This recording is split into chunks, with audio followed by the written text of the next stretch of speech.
లింగోద్భవలింగం. లింగోద్భవలింగం అనేది ఒక శివలింగ రూపం. ఇది శివుని అనంతమైన అపరిమితమైన స్వభావాన్ని సూచిస్తుంది. ఇది సాధారణంగా శివాలయాల్లో గర్భగుడికి వెనుక గోడపై లేదా ముఖమండపం గోడపై చెక్కబడిన శిల్పం రూపంలో కనిపిస్తుంది. ఈ లింగం యొక్క ప్రధాన కథ శివపురాణంలో వివరించబడింది.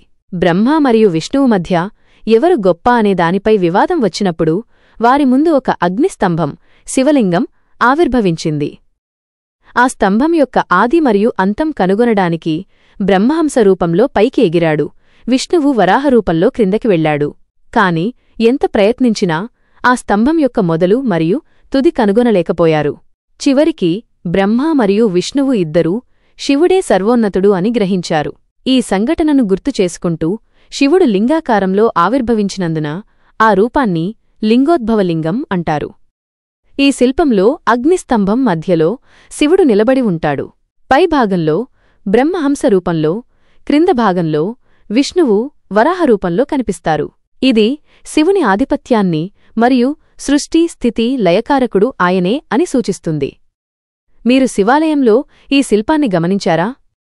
ఆ అనుభవం గురించి పంచుకోవడానికి మీకు ఆసక్తి ఉందా?